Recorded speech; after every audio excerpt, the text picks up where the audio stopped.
Hello collectors, welcome back to the Hive. It's a happy release day for Topps Chrome for 2025.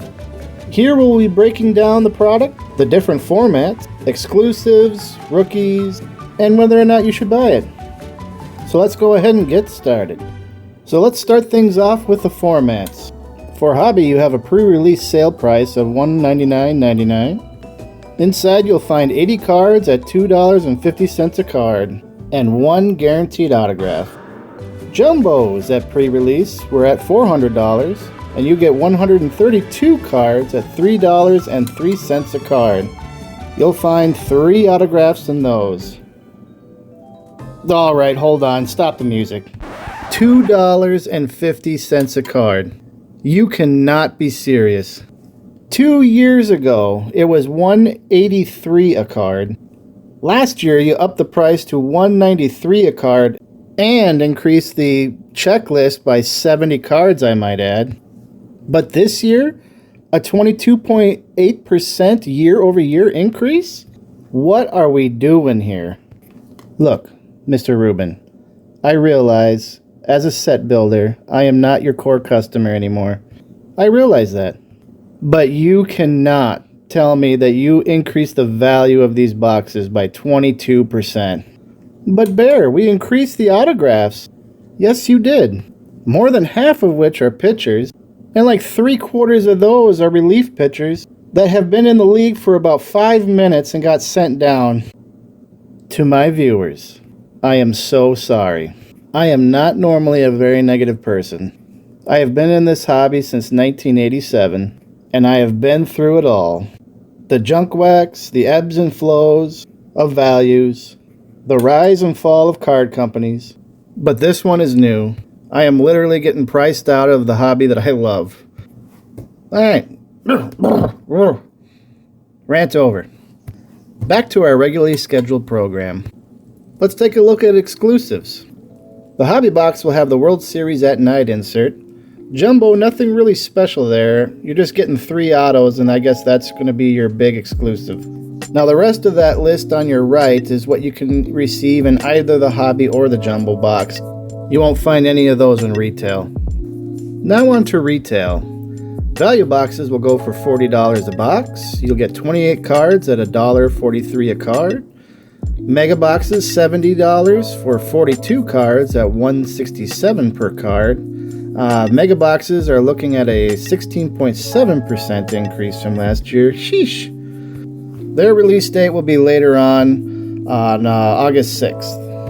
Value, though, will be coming out the same time Hobby does, which is today. Now for retail exclusives, values will have the Sepias. We'll receive a few of those every box. And Megas will have 10 X-Fractor parallels for every box of theirs. But in either one, you can receive Ray Waves, Light Boards, which will be a case hit no matter which one you choose, the green color, and of course, the Fanatical insert. But now on to the Fanatics Mega Boxes. To be honest, this one right here is the reason why this video didn't come out 2 weeks ago when I had everything else done. Their odd sheet is an absolute mess, and it didn't make any sense to me, so I was expecting something to get updated between now and then, but you know, here we are. What I can tell you is that it's $80 for a box. You get 42 cards at $1.90 a card. And their big exclusive is going to be the Topps Logo Fractor, which you'll find several in every box. On a more limited basis, you can get more memorabilia redemptions, similar to that you could see in Series 1 and Series 2. On the left there, you can see what the checklist is based on your team and who's signing what. These Fanatics Megas will have a lot of the same stuff that retail has as well. Later on in this video, I'm going to be showing you the spreadsheets on a $1 per card basis as far as your pulls are concerned. I didn't actually include the Fanatics Megas on there because, like I said, it's a mess and it doesn't really make much sense. But from what I can tell you, if you are looking for a Fanatical or a Ray Wave, then this is a box that you want. The odds of absolutely everything else is terrible, and I'm not even talking a little bit, I'm talking a lot of it. We're talking like 3 to 10 times difference between a value box and a Fanatics Mega box in dollar per pull value. So my hope is there is lots of memorabilia redemptions in these boxes. If there's anything else I missed from the Fanatics Megas, just leave it down in the comments. I've been trying to keep a close eye, but I haven't seen much. On to the inserts. Over the next few pages, I have pictures of everything that Topps has released a photo of. The World Series at Night, if you'll remember, is a hobby exclusive. So if you love the look of that one, you have to buy a hobby box. Radiating Rookies and Home Field Advantage have been brought back. I am especially liking the Lightning Leaders with lots of color on there, and I bet it shimmers and shines quite a bit. Of the ones I haven't seen yet, the Helix, the Ultraviolet All-Stars, Cooperstown, Future Stars, so on and so forth.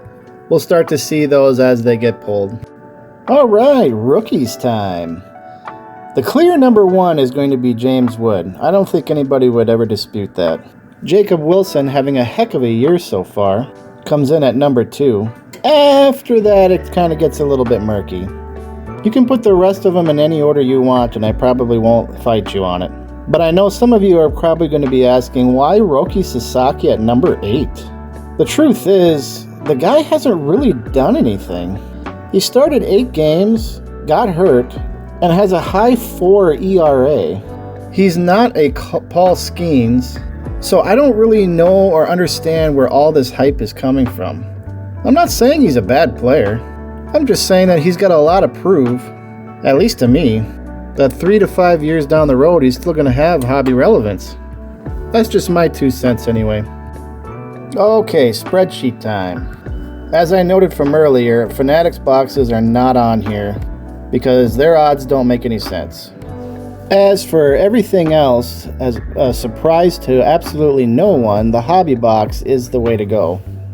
This is assuming, of course, you can get it at that base price. I've been seeing prices out there north of $300, which would change the calculus on this quite a bit.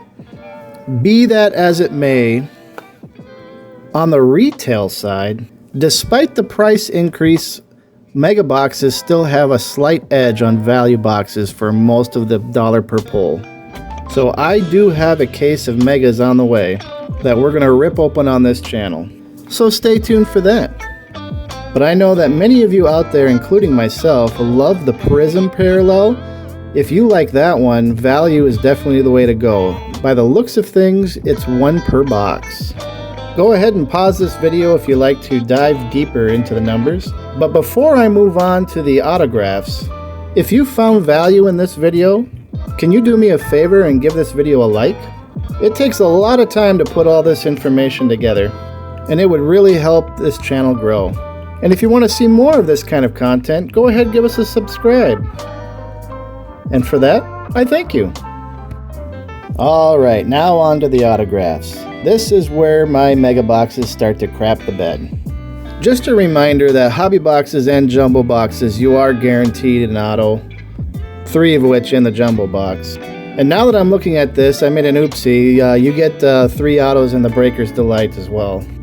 Green autos are still a retail exclusive, with a slight edge going to mega boxes. But the crazy thing is golds. Other than jumbo, which is what you would typically expect, value boxes seems to be the best proposition if you want to get a gold autograph. Now your inserts autographs, those are going to be very tough pulls no matter what, but you're more likely to see those out of a hobby or a jumbo box. If you're looking for them in a value or a mega, it's probably not going to happen. Now let's take a look at the short prints. Ah yes, my megas are back again. As you can see, both the Lightboard and the Fanatical are case hits for mega boxes and value boxes.